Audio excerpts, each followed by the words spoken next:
Mais qu'est-ce qui s'est passé? Qu'est-ce qui s'est passé à Washington? Qu'est-ce qui s'est passé à Washington aujourd'hui?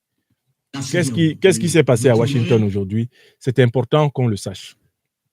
Alors, je vais vous faire écouter juste quelques extraits des événements de Washington.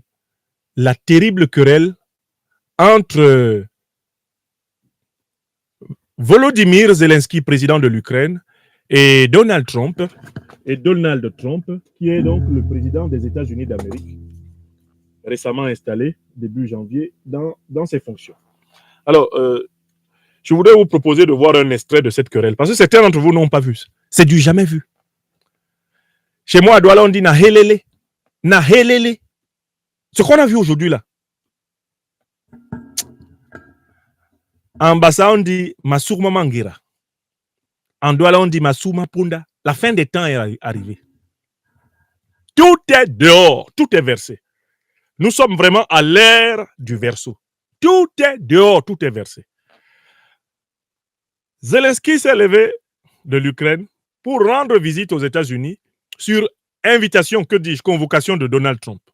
Manifestement, l'accord de paix que Donald Trump souhaite que Zelensky signe avec la Russie et l'accord de compensation que Zelensky doit signer avec les États-Unis, tout était déjà rédigé. Vous vous souvenez d'une vidéo où on montre le président français Emmanuel Macron conduit comme un écolier par Donald Trump dans une pièce qui lui pointe le document et lui donne un bic. Et lui dit signe. Et poliment, gentiment, sans régimber, le président Macron signe. Pour ma part, je n'ai pas encore su ce qu'il a signé. Mais on a la vidéo dans laquelle Trump l'amène et lui montre. Il dit écris là. Et il est ici. Donc, je crois que c'est le même scénario qui était préparé pour Volodymyr Zelensky. Il était supposé venir signer les documents que son maître américain, le chef de la plus grande puissance de l'OTAN, a préparé pour eux tous, pour qu'ils viennent signer et que les histoires d'aller vers une guerre nucléaire, tout ça s'arrête. Mais ça ne s'est pas passé comme prévu. Et ce qui est vraiment impressionnant dans cette affaire, c'est que le désaccord entre les deux hommes, on verra plus précisément que c'était même trois hommes, c'est-à-dire Donald Trump et son vice-président, d'une part, et d'autre part Zelensky, ce désaccord a éclaté devant les journalistes du monde entier. Astaghfirullah. Balok Pékin. Dans l'histoire diplomatique du 21e siècle, c'est la première fois qu'un clash d'une telle importance ait lieu dans le bureau ovale, c'est-à-dire le bureau symbolique et sacré des présidents des États-Unis, avec un chef d'État étranger en mondovision. Donald Trump lui-même, en concluant cette phase-là, a dit que les images de ce clash avec Zelensky allaient faire de très bonnes émissions de télévision. Lui-même, il était d'accord. Il a dit, c'est sûr que les télévisions et Internet vont chauffer ce soir. Et que lui, il a laissé exprès. Il a permis exprès que tout cela soit vu pour montrer sa bonne foi et montrer que lui, il est un homme de transparence. Bon, sans plus tarder, alors comment on va procéder dans cette affaire? Je vais essayer de vous montrer un extrait de tout ceci. Traduit en français, c'est mieux. Un extrait de tout ceci traduit en français. Et à partir de là, vous allez vous-même vous faire une opinion parce que certains d'entre vous n'avaient sûrement pas vu ce qui s'est vraiment dit. Parce que vraiment, c'était chaud. C'était vraiment chaud. Non. C'était chaud aujourd'hui à Washington. Tu pouvais cuire les œufs dans les fesses de quelqu'un. Tu prends un œuf, tu mets dans ses fesses, ça devient un œuf dur. Vois une omelette. Ha! Ouh, coucou! Non, ça fait pitié. Donald Trump a été intraitable envers Zelensky. Donald Trump a été intraitable avec Zelensky. Intraitable. Alors, je vais vous prendre une vidéo qui illustre bien cela. Je vais prendre, hop, celle-ci. Non, actuellement, vous n'êtes pas dans une bonne position. L'Ukraine est dans une mauvaise position et vous l'avez permis ça d'arriver. Depuis, vous n'êtes pas dans une bonne position. Vous n'avez pas de contrat maintenant. Avec nous, vous allez maintenant... Vous êtes en train de parier avec la vie de millions de personnes. Vous jouez avec la guerre mondiale, la troisième guerre mondiale. Ce que vous faites, c'est un manque de respect. C'est un manque de respect à ce pays, cette nation. Et est-ce que vous avez dit merci une seule fois? Ici, dans cette réunion, est-ce que l'on vous a entendu dire merci? Vous êtes allé en Pennsylvanie et faire campagne pour l'opposition en octobre. Et vous devez apprécier ce que nous faisons. Le président tente de sauver. Zelensky allait faire. Appréciez ce que nous faisons. Le président tente de sauver votre pays. Excusez-moi. Si vous croyez que vous parlez plus fort, et si vous parlez fort, vous allez avoir raison. Quand vous parlez de la guerre en Ukraine, il ne parle pas fort. Votre pays a des gros problèmes. Vous n'êtes pas en train de... Continuez. A des gros problèmes. Vous n'êtes pas en train de gagner. Vous n'êtes pas en train de vaincre. Mais il y a beaucoup de chances que vous puissiez vous en sortir grâce à nous. Monsieur le Président, depuis le début, nous avons été seuls. Et on vous a dit merci. On vous a donné, avec le président stupide, on vous a donné 350 milliards de dollars. On vous a donné des équipements et du matériel militaire. Vous vous êtes servi de notre équipement. Si vous n'aviez pas notre équipement militaire, cette guerre aurait été finie en une quinzaine de jours. 15 jours, Poutine allait finir avec lui. Je vous donne un autre extrait. Un autre extrait.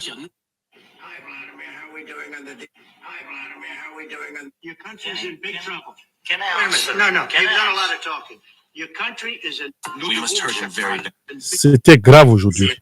Attendez, je vous prends une version encore plus longue. Il faut que vous entendiez comment les deux hommes se sont parlé. Ça s'appelle sans filtre. Sans filtre. Sans filtre. Zelensky, Trump. Je vous dis que c'était grave.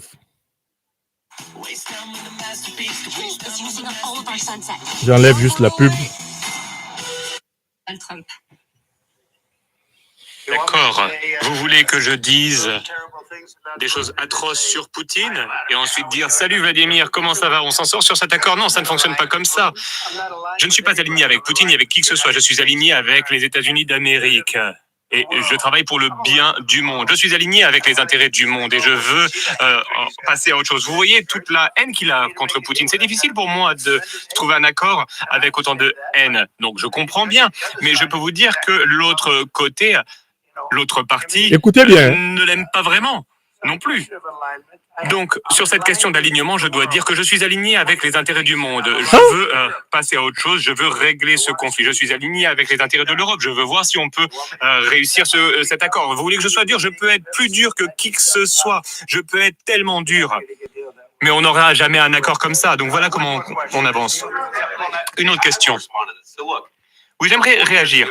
Là, c'est le Les vice-président. États-Unis d'Amérique ont eu un président qui a organisé des conférences de presse et qui a parlé en des termes durs sur Vladimir Poutine. Et Vladimir Poutine a envahi l'Ukraine et a pris une partie du pays. Le chemin vers la paix et la prospérité consiste à s'engager avec la diplomatie. Nous avons essayé la technique de Biden de taper un petit peu sur son torse et dire que les mots étaient plus importants. Mais ce qui fait des États-Unis un bon pays, c'est que les États-Unis travaillent par voie diplomatique. Voilà ce que fait le président Trump.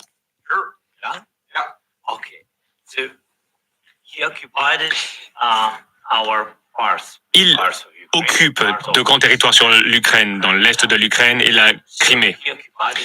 Vladimir Poutine a envahi la Crimée en 2014.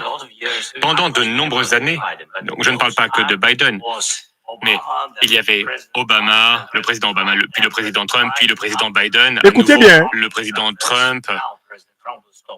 Et nous espérons que le président Trump arrêtera cette guerre. Mais en 2014, personne n'a arrêté Poutine. Il a tout simplement occupé la Crimée. Il a tué des personnes. Vous savez, En 2015, en 2014,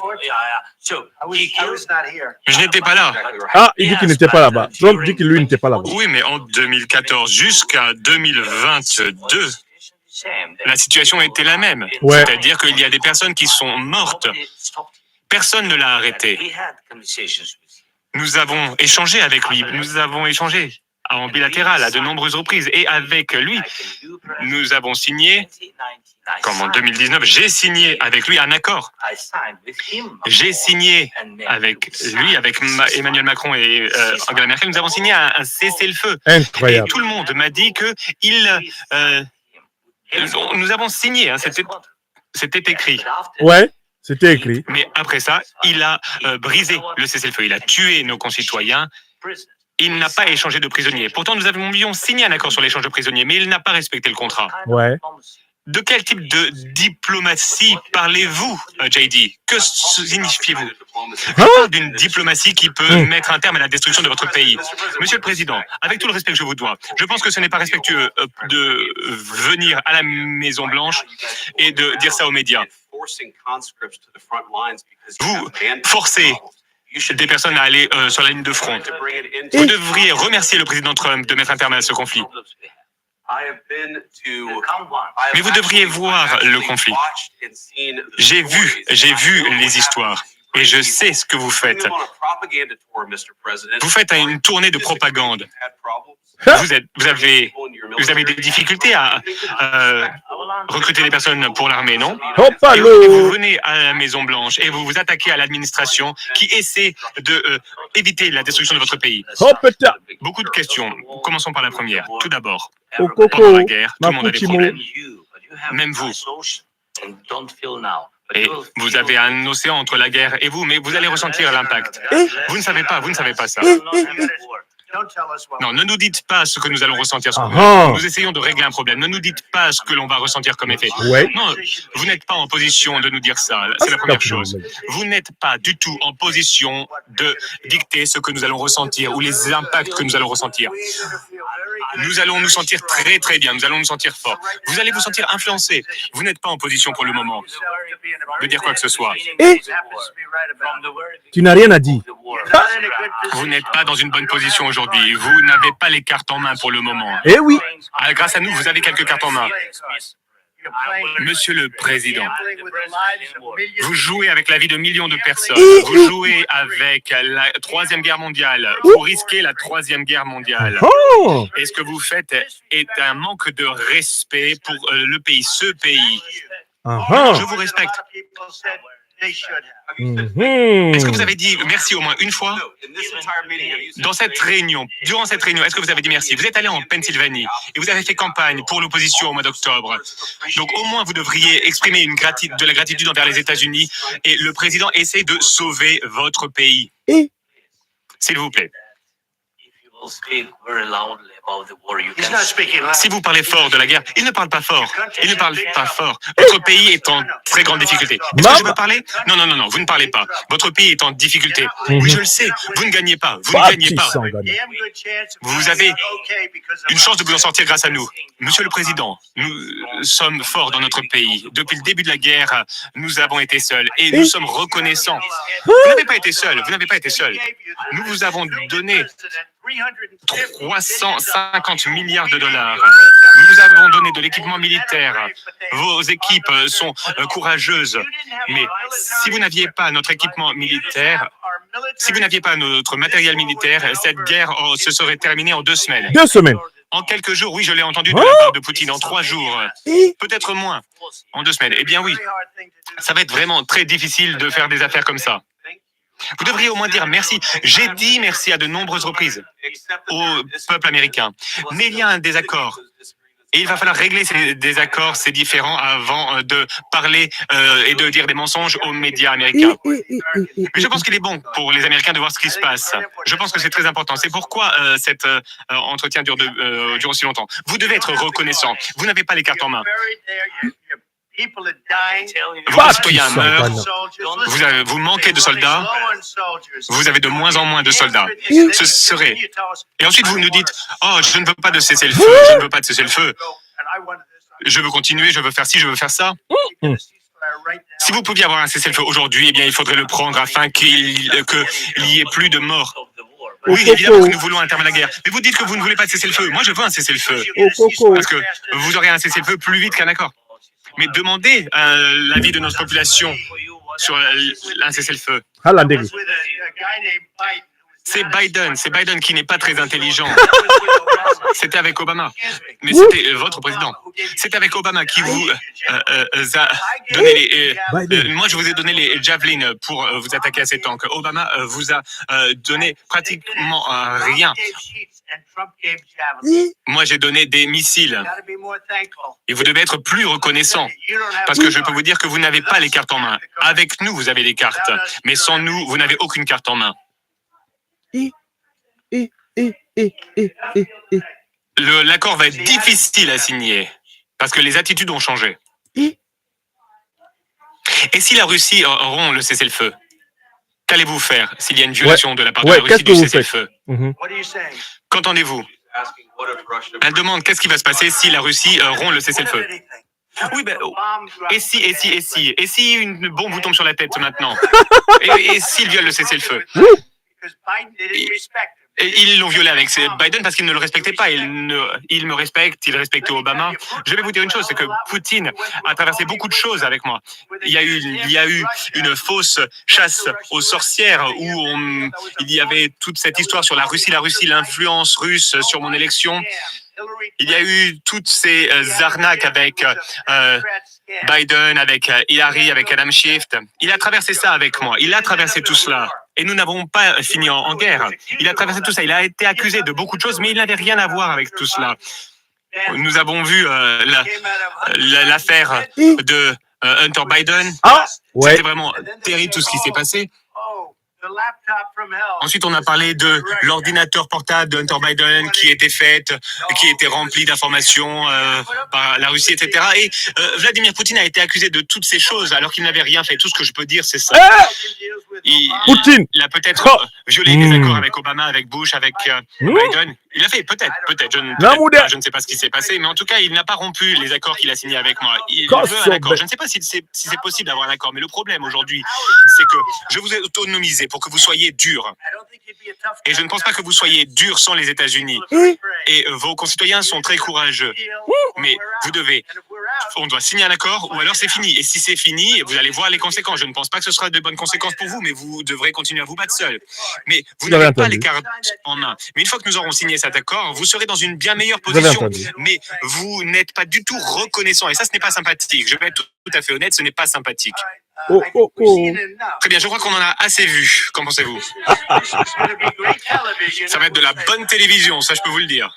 Donald. Non, tu es l'homme. Nous allons voir ce qu'on peut faire. Merci. Bon, écoutez. Voilà un extrait de l'entretien houleux qui a eu lieu aujourd'hui même à Washington entre Donald Trump, président des États-Unis, et Volodymyr Zelensky, le président de ce qui reste de l'Ukraine, l'agresseur du Mali et de l'Afrique. Que doit-on retenir de cet entretien? Que Donald Trump rejoint le président Vladimir Poutine et la Fédération de Russie et il rejoint les plus de 3/4 de l'humanité sur la compréhension du conflit qu'il y a eu et qu'il y a entre la Russie et l'Ukraine. Premièrement, contrairement aux apparences, certes, l'armée russe a envahi l'Ukraine le 22 février 2022, 24 février 2022 exactement, mais Poutine et Trump sont d'accord pour dire que c'est parce que l'OTAN n'a pas arrêté d'aller provoquer la Russie en avançant son infrastructure militaire, nucléaire, ses missiles aux portes de la Russie, que la Russie, voyant que l'OTAN se préparait à prendre le contrôle de l'Ukraine, c'est-à-dire à la dominer militairement dans son périmètre vital, la Russie a pris ses responsabilités et elle est entrée en Ukraine pour établir en quelque sorte sa sécurité. Donald Trump, président des États-Unis, et Vladimir Poutine, président de la Russie, sont d'accord sur la compréhension du conflit. Ils rejoignent dans cette analyse le pape François, qui a dit que la guerre entre la Russie et l'Ukraine n'aurait jamais éclaté si l'OTAN n'était pas venu, je cite le pape François, pape de Rome, aboyer aux portes de la Russie.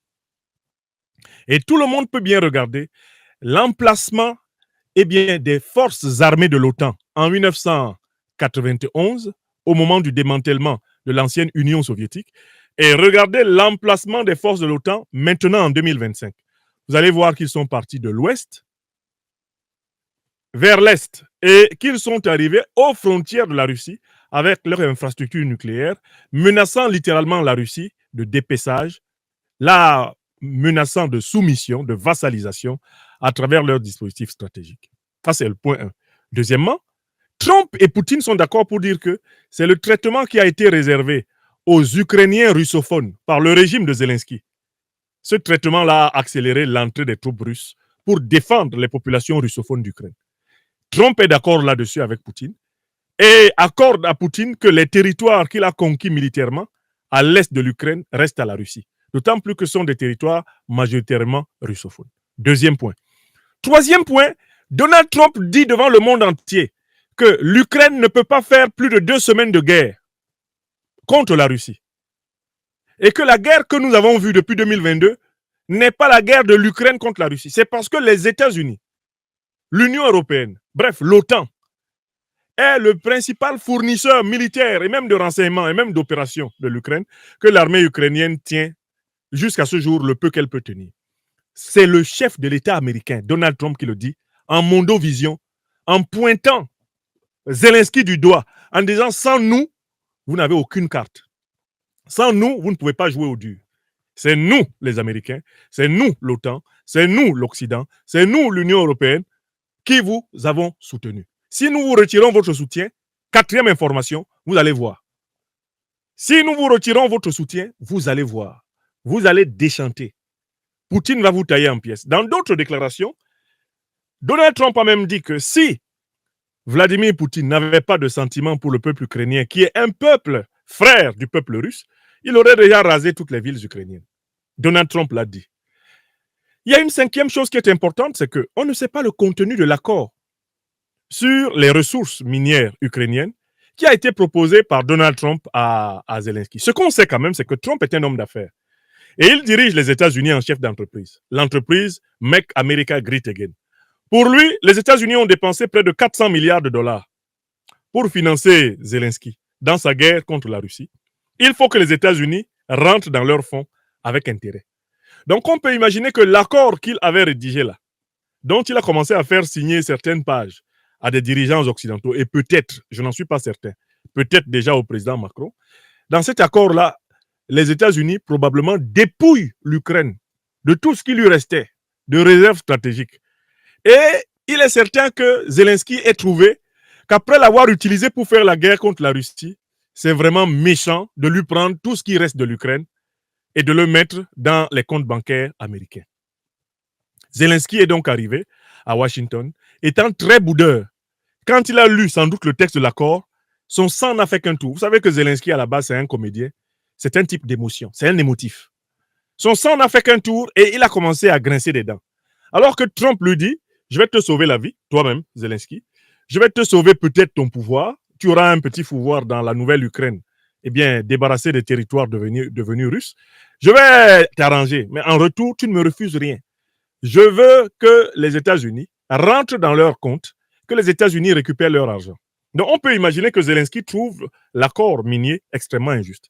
Mais dans la même période, l'actuel ministre français des Affaires étrangères, ou plutôt, oui, non, ce n'est pas le ministre des Affaires étrangères, c'est le ministre français des Armées, Sébastien Lecornu, a dit que la France était en train de négocier depuis un certain nombre de mois avec l'Ukraine un accord sur l'exploitation des ressources minières.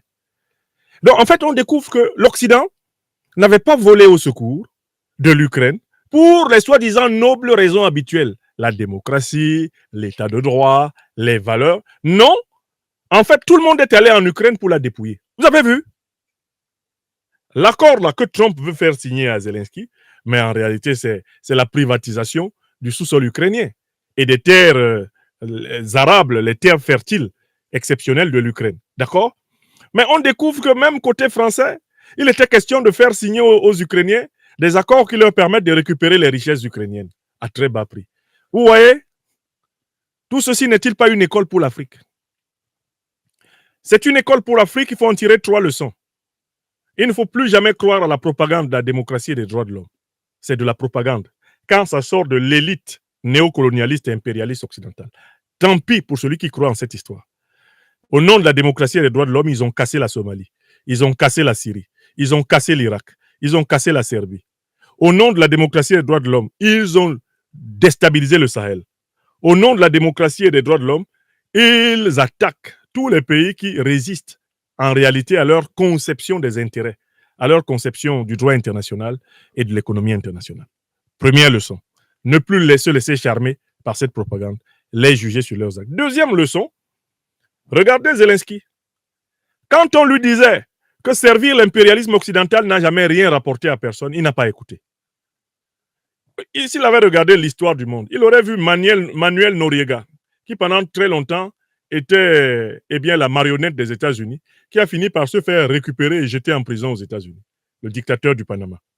S'ils avaient regardé l'histoire, ils auraient vu Saddam Hussein, qui a servi aux Américains de cheval de Troie pour attaquer l'Iran. Il était président de l'Irak. Pendant 10 ans, une guerre qui a coûté plus de 3 millions, 4, 5, 6 millions de morts à l'Iran et à l'Irak. Elle a été menée et Saddam Hussein était armé par l'Occident, notamment les États-Unis, contre le régime de Khomeini. N'est-ce pas? Comment Saddam Hussein a-t-il fini? Pendu par les Américains. Oui ou non? Venons en Afrique.